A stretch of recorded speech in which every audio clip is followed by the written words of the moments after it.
Hello guys, आज मी तुमच्यासोबत share करणार आहे एक भन्नाट रेसिपी ज्याचं नाव आहे पालक पुलाव।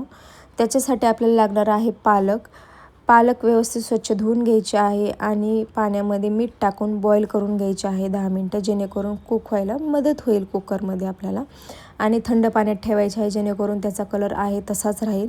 आपल्याला काही व्हेजीस घ्यायचे आहेत, त्याच्यामध्ये आपल्याला गाजर, फ्लावर, वटाणा अशा प्रकारचे काहीतरी 2-3 व्हेजीस घ्यायचे आहेत। तुम्ही तुमच्या आवडीप्रमाणे तुमच्याकडे जे पण अवेलेबल असेल ते घेऊ शकता। त्याच्यानंतर आपल्याला कांदा घ्यायचा आहे, लसूण घ्यायचा आहे, टॅमॅटो घ्यायचा आहे। तुम्ही कांदा टॅमॅटोची ग्रेव्हीसुद्धा करू शकता।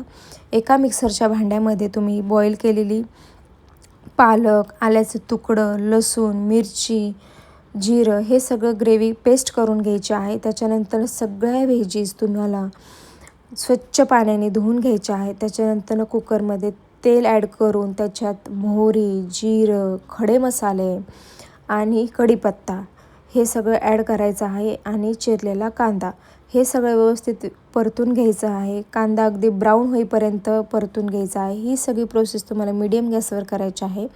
त्याच्यानंतर आपण त्यात ॲड करणार आहोत टॅमॅटो आणि कापलेल्या कट केलेल्या व्हेजीस।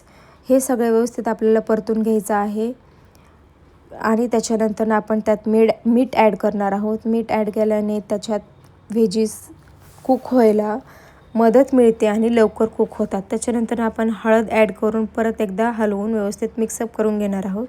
काजू ॲड करणार आहोत, पेस्ट केलेली ग्रेव्ही ॲड करणार आहोत आणि व्यवस्थित सगळं मिक्स करून व्यवस्थित परतून घेणार आहोत। त्याच्यानंतर तांदूळ घेणार आहोत।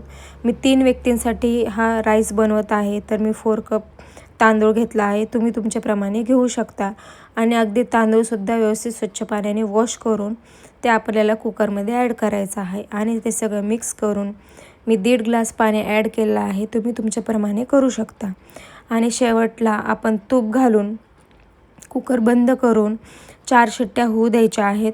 4 शिट्ट्या झाल्यानंतर पण 10 मिनटं वेट करून नंतरच कुकर ओपन करायचा आहे, जेणेकरून आपला राईस व्यवस्थित कुक झालेला असेल।